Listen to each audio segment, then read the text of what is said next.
Fala galera, beleza?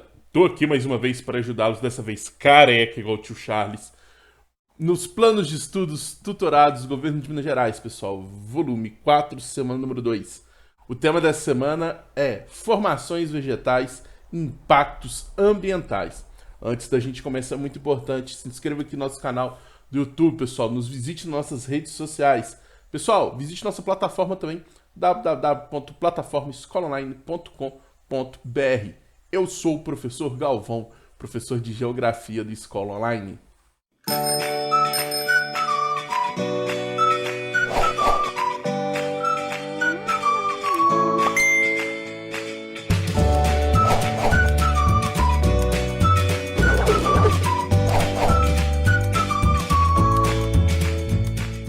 Antes da gente começar, quem puder aí também me seguir no meu Instagram pessoal, prof.galvão.gel. Lá eu costumo postar conteúdos de geografia esporadicamente, conteúdos que podem ser interessantes para provas na escola, para o Enem no futuro e assim por diante. Segue lá, prof.galvão.gel. Ei, antes de começar, a água, bebam. Espero que você tenha aí uma garrafinha, um copo de água do seu lado. Pessoal, os impactos ambientais no Cerrado. Primeiro, a gente tem que entender. Meados de 1950, 1960, o Cerrado brasileiro era um ambiente extremamente preservado. Nossa, que coisa linda o homem preservava. Não é bem que o homem o preservava, era porque era considerado uma região inapropriada para a produção agrícola. Dessa forma, não se tinha uma alta produtividade. No contexto da Revolução Verde, onde nós temos o surgimento de técnicas produtivas eficientes para o cerrado, como por exemplo o surgimento da técnica de calagem, que é você jogar cal no solo. Por que se joga cal no solo do cerrado? O solo do cerrado é um solo bastante ácido, principalmente nas áreas de latossolo. Dessa forma, o cal é básico, você regula o pH do solo, além da utilização de fertilizantes para ajudar na fertilidade do solo. Isso fez com que o cerrado fosse uma área muito atrativa, porque o seu relevo ajuda demais para a produção agrícola. Nós temos vastas áreas de relevo plano na região. Isso é excelente para a produção agrícola, porque você possibilita a utilização de maquinários pesados. Isso faz, pessoal, que a fronteira agrícola brasileira, que se encontrava ali em parte de Minas, São Paulo e região sul, avance. Eu gosto de falar com os alunos, sai lambendo o cerrado, pessoal. O cerrado, então, se torna grande produtor de grãos e até mesmo de carne bovina, um dos grandes produtores de carne bovina do Brasil. Qual que é o grande problema, pessoal? O avanço da fronteira agrícola sobre o cerrado trouxe um altíssimo nível de degradação. Se nós tínhamos, há 60 anos atrás, um cerrado bastante preservado, hoje mais da metade do cerrado já está degradado. E se a gente for analisar as áreas com alto nível mesmo de preservação, a porcentagem é menor ainda. Nós estamos falando ali de 10, 20% de áreas extremamente preservadas. Existem áreas que já possuem uma interferência humana, apesar de serem consideradas ainda áreas de ambientes de cerrado. Beleza? Pessoal, e por que é tão importante a preservação deste bioma? Primeiro, pessoal, o cerrado é carinhosamente chamado de berço das águas. Praticamente todas as grandes bacias hidrográficas brasileiras, à exceção que eu lembro aqui agora de cabeça, a bacia do Uruguai e a bacia do Parnaíba, tirando essas duas bacias primárias, todas as demais bacias primárias, que são as grandes bacias hidrográficas brasileiras, se eu não estou enganado, estou falando agora de cabeça, possuem nascentes no cerrado. Não quer dizer que a nascente principal é no cerrado, mas existem nascentes que são afluentes ou subafluentes de rios de bacias primárias. Nós temos a Bacia do São Francisco, onde sua nascente é na Serra da Mantiqueira, no centro de Minas, e algumas nascentes já voltados já ao noroeste de Minas. Temos a Bacia do Paraná, onde nós temos em áreas de cerrado importantes nascentes. Há nascentes do rio Paraguai que abastecem áreas de Pantanal, Bacia Tocantins-Araguaia e até mesmo no norte do Mato Grosso, ou centro para norte do Mato Grosso, Bacia Amazônica. Olha só como o cerrado é importante na questão das águas no Brasil. Hoje, nós caracterizamos o Cerrado como hotspot da biodiversidade. Os hotspots da biodiversidade, pessoal, é um conceito global que classifica os ambientes que necessitam de preservação urgente devido ao alto nível de degradação e a sua importância planetária. Normalmente são ambientes com alto nível de espécies endêmicas, ou seja, espécies que só existem lá. O Brasil possui 2 hotspots, a Mata Atlântica e o Cerrado, beleza? Alguns já começam a falar até mesmo da Amazônia, mas de fato são esses 2. Então, bora pra luta. Atividades 1 and 2. Número 1, atividadezinha tranquila primeiro, ó. O Cerrado é considerado um hotspot. Assinale a alternativa que define o que é um hotspot. Cara, parece o nome daquele hambúrguer que faz em micro-ondas, né? Rocket Pot, sei lá qual é o nome daquilo. Eu sempre penso nisso. É gordo, gordo é um problema. Por isso que eu não gosto de gordo, só penso em comida. Letra A, ainda bem que eu não sou gordo. Área de conservação nacional, falso. Pessoal, quando a gente pensa na questão da conservação, nós temos lá as áreas de preservação e de conservação dentro do Sistema Nacional de Unidades de Conservação, o SNUC, beleza? Nada a ver com isso. Letra B. Área destinada à utilização do solo para fins agropecuários. Não existe isso, está ligado ao meio ambiente, não à agropecuária. Falso também. Letra C. Área do planeta com grande biodiversidade que se encontra ameaçada.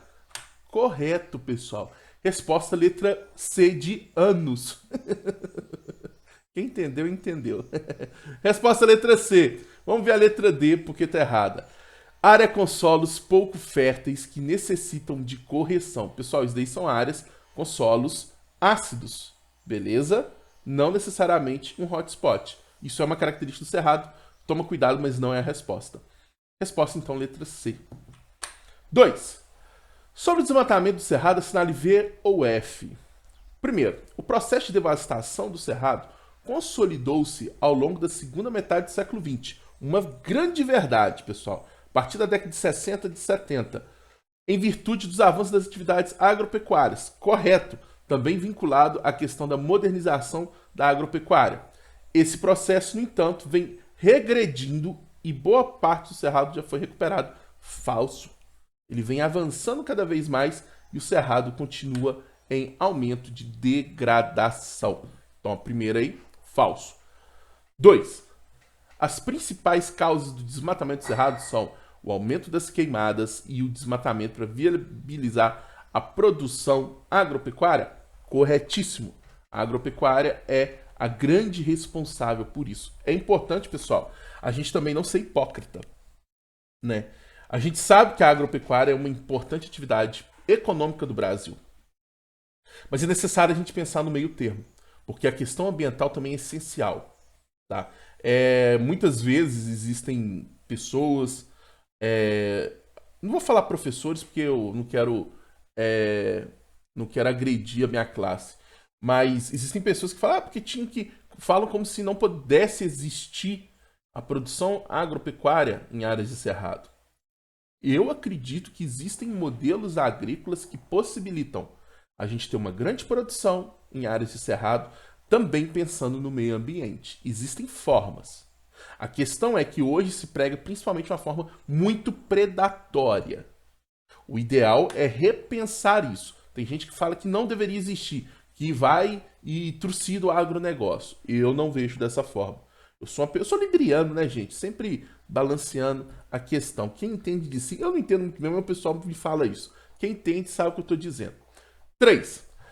Apesar de quase 70% do Cerrado ser formado por reservas e unidades de conservação falso, a quantidade, se não me engano, é 3% apenas. Falso, então. O desmatamento vem aumentando consideravelmente. E a 4. O desmatamento do Cerrado provoca extinção de espécies animais, reduzindo a biodiversidade. Corretíssimo, pessoal. Aquilo que eu falei, principalmente a questão das espécies endêmicas, se preocupa muito, porque espécie endêmica só existe naquele local. Isso leva à sua extinção, ok? Atividade 3. Leia o trecho a seguir. ONG alerta para a necessidade de conservação do Cerrado. Coordenador do programa Cerrado Pantanal, do WWF Brasil, Júlio César Sampaio da Silva, avalia o desmatamento como uma das grandes preocupações ambientais. Nos últimos 50 anos, o Cerrado perdeu praticamente metade de sua área natural. Claro que essa perda deu lugar a plantações, gerou produção na região central do Brasil, criou cidades e estradas. Entretanto, mantido esse ritmo, em 50 anos não teremos mais Cerrado para conservar, disse Sampaio. Pessoal, é esse pensamento que eu penso. A gente tem que pensar também no lado positivo disso. O Brasil, na crise que a gente vem desde 2015, o agronegócio segurou a economia brasileira. Isso acaba refletindo até mesmo no Sudeste, nas áreas urbanas, ok? Cite as várias importâncias de conservação do bioma cerrado para a sociedade e o meio ambiente. Pessoal, são vários, como o próprio exemplo, a questão diz. Eu coloquei 4, acho que 4 já está de bom tamanho, né? Pessoal, primeiro, a questão de ser o berço das águas, né? A gente tem que entender que o cerrado tem essa importância. Se você degrada o cerrado de forma muito intensa, essas bacias hidrográficas vão ser seriamente afetadas. Inclusive, já existem estudos comprovando que a quantidade de água que acumula no Pantanal Mato Grossense vem diminuindo drasticamente. A questão do aquífero Guarani, pessoal, o cerrado pega áreas do aquífero Guarani e áreas de recarga, áreas onde se absorve água para o aquífero. Então, é importante também pensar nisso. Pessoal, a questão das espécies endêmicas, e a gente tem que entender, a degradação do cerrado vai acabar também gerando uma diminuição da produtividade agrícola. Em algum momento, se essa degradação for muito grande, a produção também tende a diminuir, beleza? Tranquilo? Então, pessoal, é importante a gente entender. O grande problema do cerrado é justamente a questão fundiária. A gente tem uma concentração de terras absurdas nessa região. Isso sim é um grande problema. A questão da desigualdade fundiária. Muita terra na mão de poucos e muita gente com pouca terra ou sem terra. Beleza? E para finalizar, eu esqueci de colocar a questão 4, me desculpem. O mapa abaixo, que está no nosso lado direito, demonstra o processo de degradação do Cerrado até 2002. Lembrando que tal processo manteve-se em ação nos anos seguintes. A gente observa que a degradação foi bem grande. Qual o fator principal responsável pela devastação desse importante domínio natural brasileiro? Pessoal, outras questões já respondeu. A questão do agronegócio. Eu ainda, na minha sugestão de resposta, ainda coloquei uma introdução. A questão do avanço do modelo produtivo que possibilitou o Cerrado ser uma grande área produtiva. Importante, hoje, observa-se a expansão da produção de soja em áreas de cerrado no chamado Matopiba. São áreas envolvendo Maranhão, Piauí, o oeste da Bahia e Tocantins. Beleza? Tranquilo? Queridos e queridas, é sempre um prazer muito grande estar aqui para poder ajudar vocês. Forte abraço, tamo junto e até semana que vem. Valeu!